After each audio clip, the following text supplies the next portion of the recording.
Hello student, now electricity say now one question taken from electricity. Vinita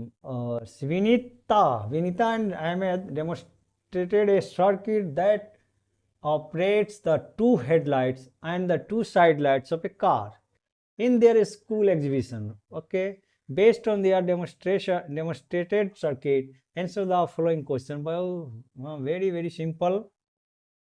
State what happened when switch A is connected to position 2 and position 3. तो यहाँ पे demonstration है school exhibition का Vinita and Ahmad. आप जो ये figure में देख रहे हैं ये 4 लाइट है यानी लैंप है, इसमें 2 हेडलाइट है और 2 साइड लाइट है। पोजीशन दिए हुए हैं, position number 1, 2 and 3। 12 volt supply है यानी पोटेंशियल डिफरेंस 12 वोल्ट का है। ये 4 ओम का रजिस्टर है दोनों, और ये दोनों 12 ओम का रजिस्टर है। तो यहाँ क्वेश्चन जो है, first question is state what happened when switch is connected to position 2। क्या होगा? What you will think when this circuit what happened position 2 से जब कनेक्ट गया था, व्हाट विल हैपन? तो हम लोग यहाँ देखते हैं तो ये दोनों लाइन के लिए ये पूरा सर्किट कंप्लीट हो जाता है। ये दोनों खुद पैरेलल में है तो पैरेलल कॉम्बिनेशन। तो 12 वोल्ट का, तो इसमें क्या होगा, ये दोनों लैंप जो है 12 ओम रजिस्टर वाला वो क्या हो जाएगा, तो ऑन हो जाएगा यानी जल जाएगा। तो पहला क्वेश्चन जो है एकदम सिंपल सा था कि पोजीशन 2 में यानी ए में lamps of 12 Om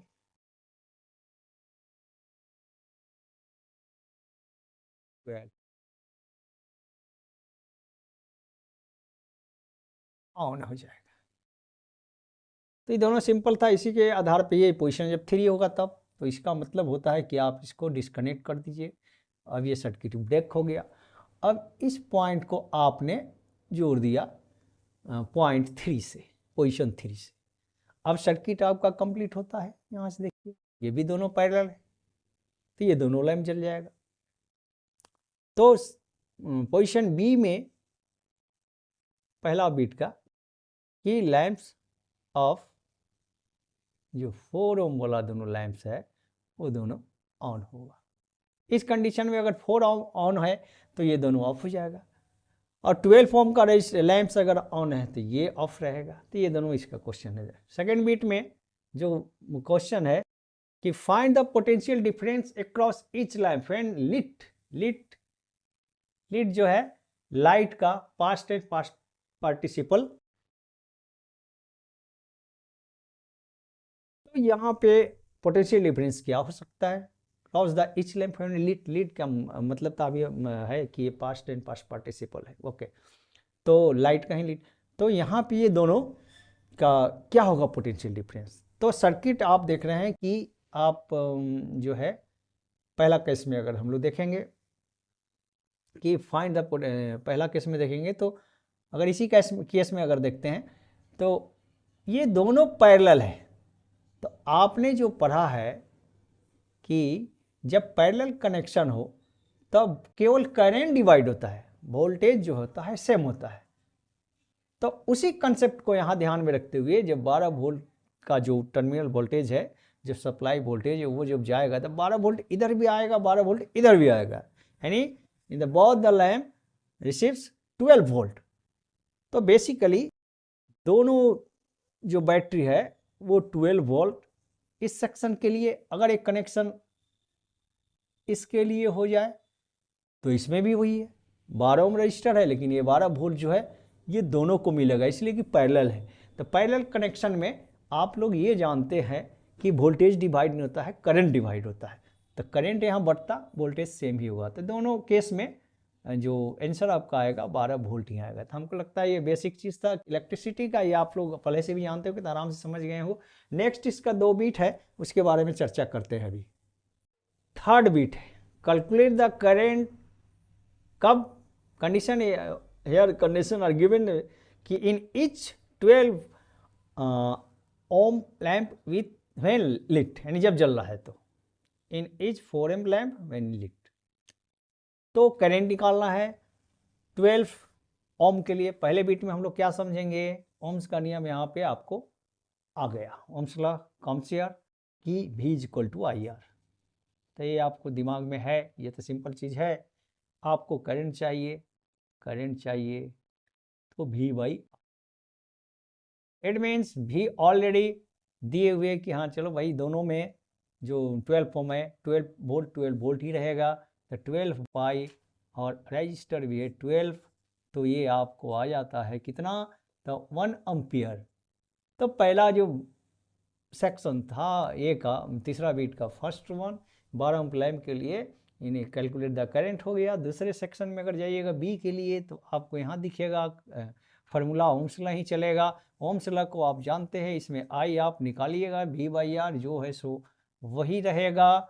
no nothing is change here, only change here क्या, वोल्टेज तो आपका वही रहेगा, क्योंकि ये भी पैरेलल कनेक्शन में है। जब कनेक्टर आता है पोजीशन ए को ए से, तो 12 वोल्ट जो है दोनों तरफ डिसिपेट होगा, दोनों तरफ सेम होगा। तो ये तो ठीक है, लेकिन यहाँ रजिस्टेंस 4 ओम है तो रजिस्टेंस 4 ओम हो जाएगा, तो ये आपका 3 एम्पियर करंट होता है। तो ये सिंपल था, ओम्स लॉ पे ही बेस्ड था। एक और चीज़ है जो सेक्शन, ये बीट नंबर 4 और लास्ट बीट है इस क्वेश्चन का। So with calculation which type of lamp 4 ohm 12 ohm has highest power, किसके पास होगा हाईएस्ट पावर। तो आप पावर निकालने का फॉर्मूला भी आप जानते हैं कि 3 तरह से हम लोग निकालते हैं। There are 3 ways to find the electrical power, V square V I, पहले ये हम लोग इंटर में कुछ और पढ़ेंगे, V I cos theta, power dissipation in AC current, लेकिन यहाँ पे वी आई प्लस या equal to I square R या equal to V square by R, ये तीनों फार्मूला हम लोग यूज कर सकते हैं पावर निकालने के लिए। लेकिन यहाँ पे क्या है, सबसे आराम में भी आई भी आ गया है, उससे भी आप निकाल सकते हैं, लेकिन यहाँ हम लोग भी का यूज करेंगे। तो P equal to V square by R, तो ये फार्मूला हम लोग यूज करने वाले हैं पहले केस में। पहला केस का मतलब कि 4 ओम रजिस्टर के लिए, फर्स्ट केस में 4 ओम रजिस्टर के लिए हमने ये यूज़ किया। P कितना हुआ, तो 4 ओम, लेकिन वोल्टेज तो आपको सेम है, यानी 12 वी स्क्वायर यानी 12 into 12 volt divided by R यानी 4। तो आप इसको कटुम कुटुम कीजिए तो पाइएगा 36 30 पावर वाट। तो ये आप पा लेंगे इतना पावर वाट। सेकेंड बीट में जाइएगा, यानी 4 के अलावा 12 ओम रजिस्टर के लिए, तब 12 ओम रजिस्टर के लिए, तो इसके लिए पावर कितना हो जाएगा, तब आपके पास पोटेंशियल डिफरेंस यानी ड्राइविंग फोर्स तो वही है 12 इंटू 12। अंतर क्या होता है यहाँ पे, केवल आर का, ये 4 के लिए था 12 का, तो ये हो गया 12 वाट। तो आप समझ सकते हैं कि क्वेश्चन क्या था, which calculation which type of lamp 4 ohm 12 ohm has highest power. तो किस में पाए आपने, जो 4 ohm resistor, those having 4 ohm resistor which has highest power. Okay bye.